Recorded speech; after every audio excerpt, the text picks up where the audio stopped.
We'll do that again.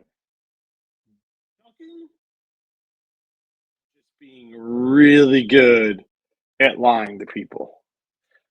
This is Stipe Mieuxhausen, veteran combat sports journalist, right now with Sports Illustrated. This is the Walkway to Fight Club. It is 2 days for UFC 309 from the historic Madison Square Garden in New York City. And the main event, the two of the greatest of all time, the heavyweight GOAT, Stipe Miocic, challenges the pound-for-pound GOAT, Johnny Bones Jones, for the UFC Heavyweight Championship. And also the co-main event, which I think could steal the show. It won't get the headlines, but it'll steal the show as Michael Chandler takes on Charles Oliveira. Bo Nickel will also be in action. Top to bottom, another great card by the UFC as they return to Gotham City. But talk has been not on the main event. Talk has been around Jon Jones, an interim heavyweight title holder, Tom Aspinall. And Aspinall is the backup fighter. Let's make that abundantly clear. As he beat he won the interim title last year when the UFC returned to Madison Square Garden, beat Sergey Pavlovich. Then just wrecked Curtis Blades in July. And, you look at the fight that makes sense. The fight everybody wants to see is Jon Jones and Tom Aspinall. But the UFC still went and made Jones Miocic with Aspinall as the backup. Okay, in a way, yes, that makes sense. But they didn't think here because I have to move this up a little bit. I'm sorry. But the issue with that is there's going to be all this talk around Tom Aspinall. There should be. He's a wrecking ball machine. Let's make that perfectly clear. But UFC made you could have went with anybody else. Would have won, and there's no ifs, there's no ands, there's no buts about it. But you look, Aspinall's 15-3. He's undefeated. He's got one loss in the UFC, and it was a fluke injury that Curtis Blades back in July of 22 when he just wrecked his knee. But then he came out, since he's returned, wiped out Marcin Tiberiu in under 75 seconds. Blasted out, like we said, Pavlovich at UFC 295 in 69 seconds. And then when he just bulldozed Curtis Blades at UFC 304 back at the end of July. There isn't nothing else this man needs to do. He is the new era of heavyweights.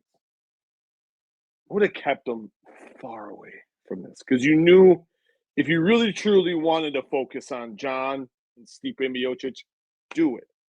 Don't focus on two completely different things. We'll get to that in a moment. But things really ratcheted up on late Wednesday. And this first clip I'm going to play is just, because all the chatter has been, Aspinall's been very, very, I think, very respectful to Jon Jones. He hasn't gotten a hostile or nothing of the sort in my own estimation. The one thing, and we'll get to this now, and this clip was from Media Day. The video was taken by my good friends at MMA Junkie. Jon didn't react very well here when he was getting talked about Aspinall. And then just made his feelings clear on the interim heavyweight champion. There's a part of it that does, but if I'm being completely honest, I feel like Tom's been such an asshole. There you go. We won't bleep that. Why? There's no need to. Call him an asshole. How else are you supposed to promote what you want?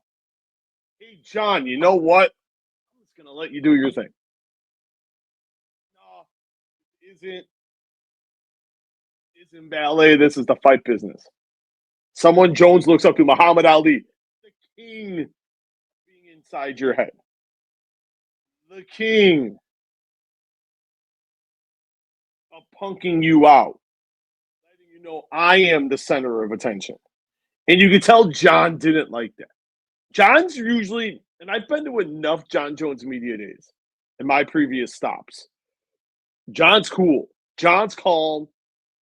John's pretty collected. When it's fight week, he's dialed in. I've never seen anyone as dialed in during fight week as Jon Jones, except for Daniel Cormier. But if anyone else, John's pretty. John will play along.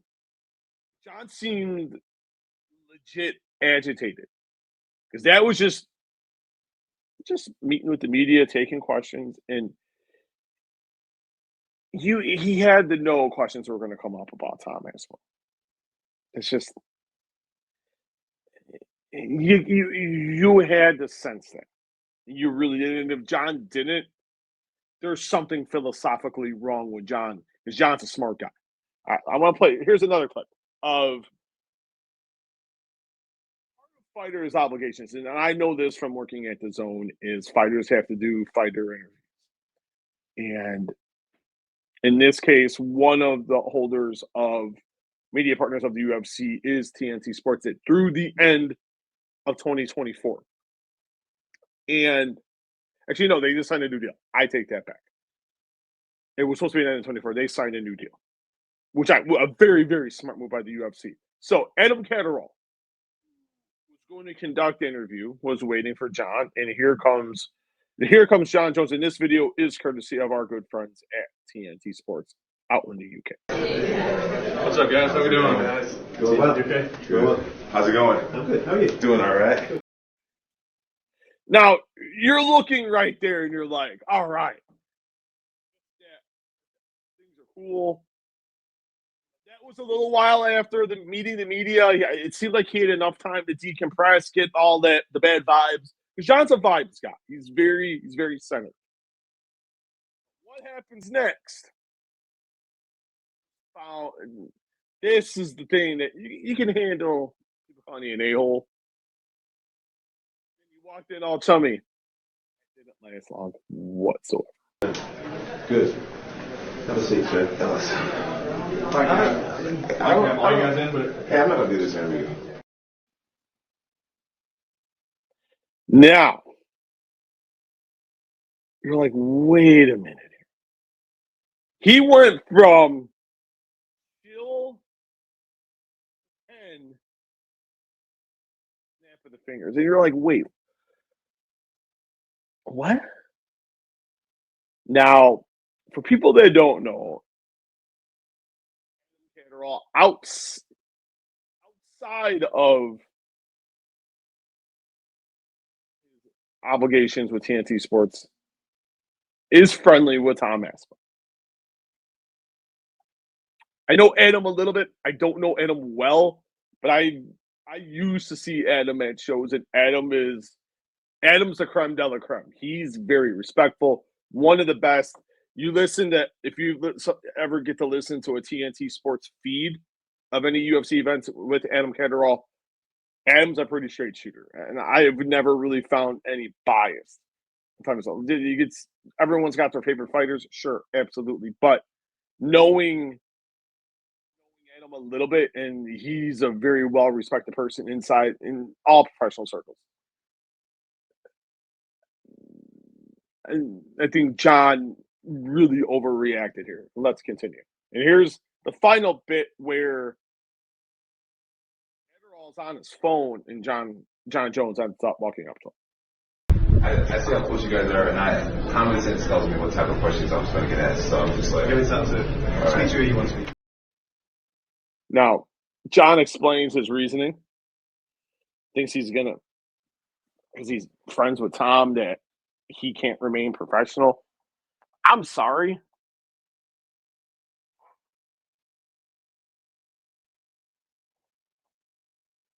It's that old saying. Walks like a duck, it quacks like a duck.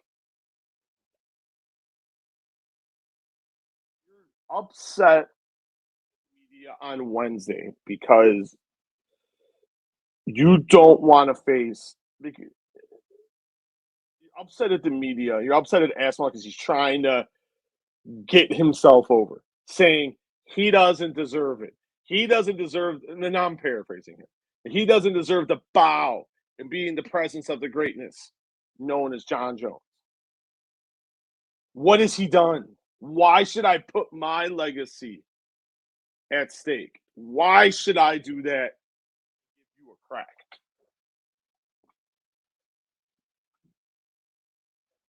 Jon handled it all wrong. As if you look at the age difference, it's the same age difference.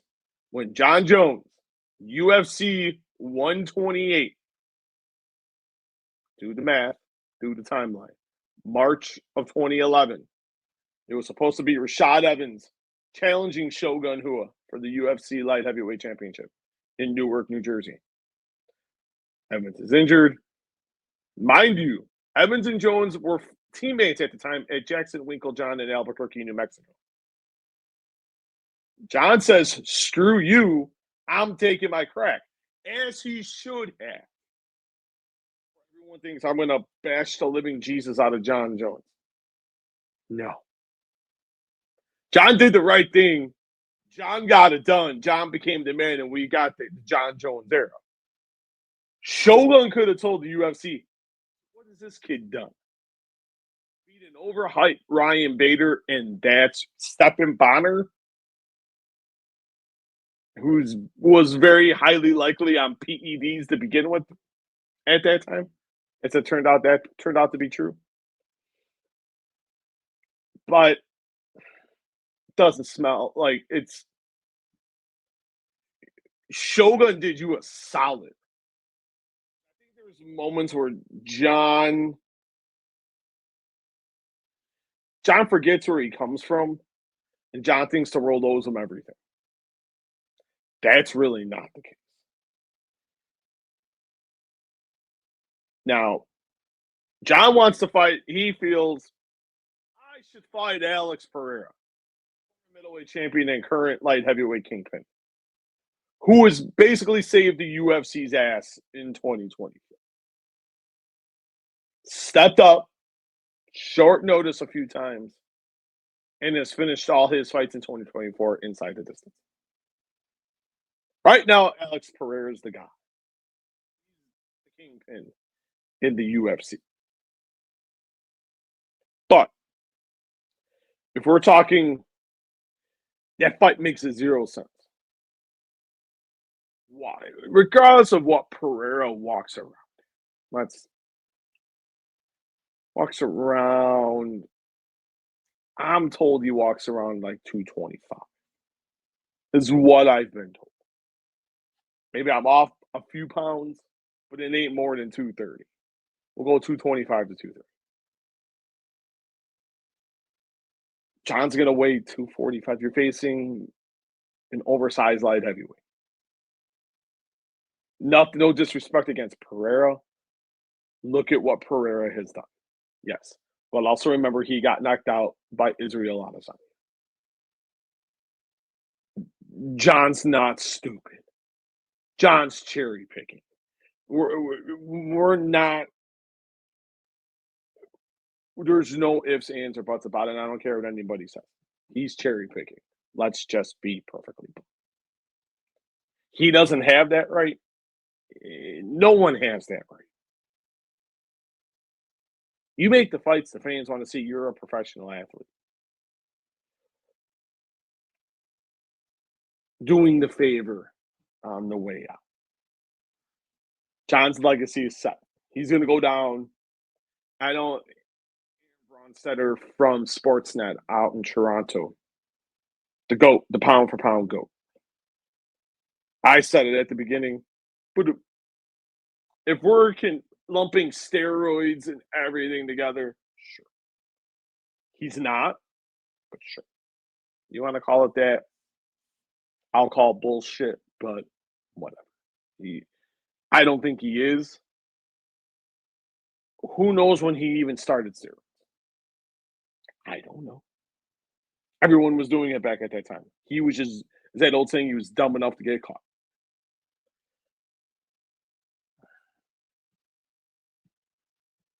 So then everyone's upset about, oh, Jon wants to face prey. Ducking Tom Aspinall. Tom hasn't done enough. I'm sure Tom will have a great career. Then just really talking down to him. But during early Thursday evening's UFC at 3:09 press conference, Dana White was asked this question by a member of the media. Do you want to see the winner fight Tom? The winner should absolutely fight Tom. The winner should absolutely fight Tom. The promoters fully on board. That got the crowd around. Here's clip number 2.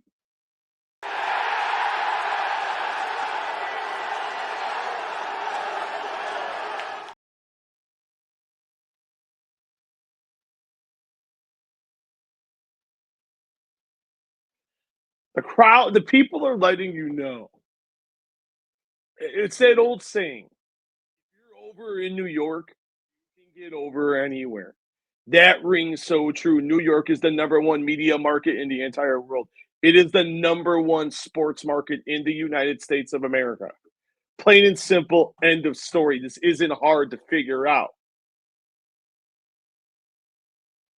But I want you guys to hear, and I think this final video, highlight here, says enough. It says what I exactly needed. Who's got the next question? You see dollar signs in the head of Dana White. Stipe Miocic looks very annoyed and agitated.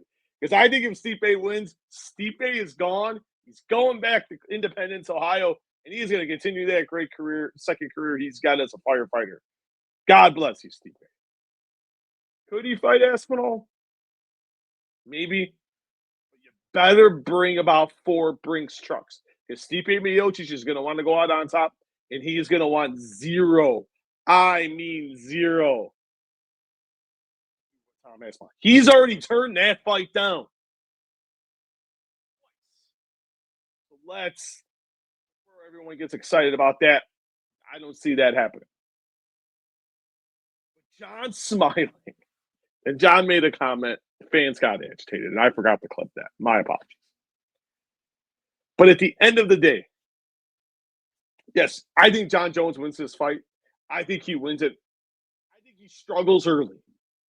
I think a 3rd or 4th round stoppage. I think Jon gets it done. Jon will figure it out.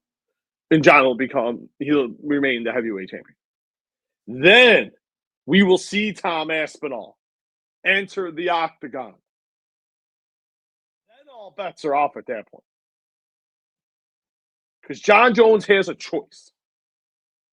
The UFC is only going to give him one choice. Either if he wins, it's Tom Aspinall or nothing. Jon Jones made it clear. If it isn't Alex Pereira, former light heavyweight champion Jamal Hill, and former heavyweight title challenger Derek Lewis. Yawn. No Pereira. Some interest. Jamal Hill. 2 thumbs down. Derek Lewis. I don't have enough thumbs to tell you how many downs that is. Could it be some level of trolling? Absolutely. Is it? No. Jon Jones knows in his heart of hearts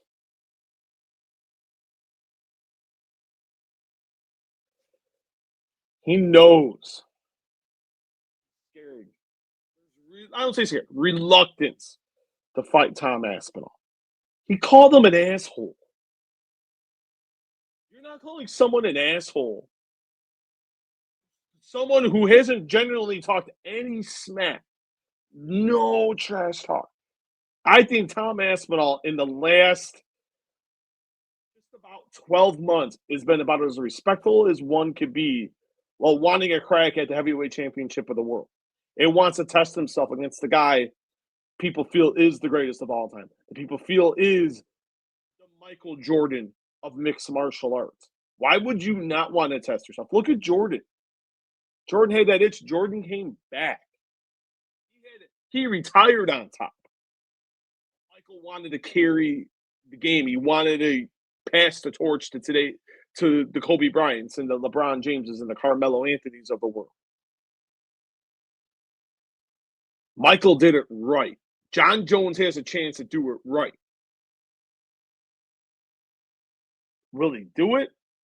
That's a completely different story because I really don't think so. And I think that's a shame because Jon can leave a lasting legacy. He beats Aspinall. Okay, after that, there's nobody. There's literally one guy left. And then you can bid adieu and go to Albuquerque, spend time, be with your kids. That's, at the end of the day, family and generational wealth is what athletes are looking for at the end of the day.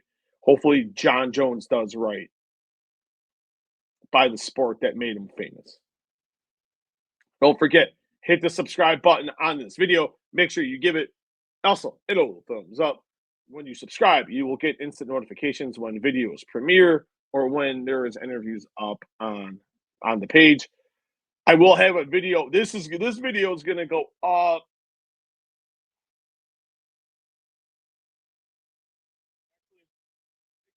I'm going to make a power play here. Make sure you watch my video because this isn't going to air on Friday afternoon. Push that video. Watch my video as I talk Jake Paul versus Mike Tyson from AT&T Stadium on Friday night live on Netflix. The slap heard around the world. We'll talk about that. How to watch the card and a whole lot more. Don't forget. Also, if you don't watch this whole video, Apple Podcasts, Spotify Podcasts, or any of your favorite podcasting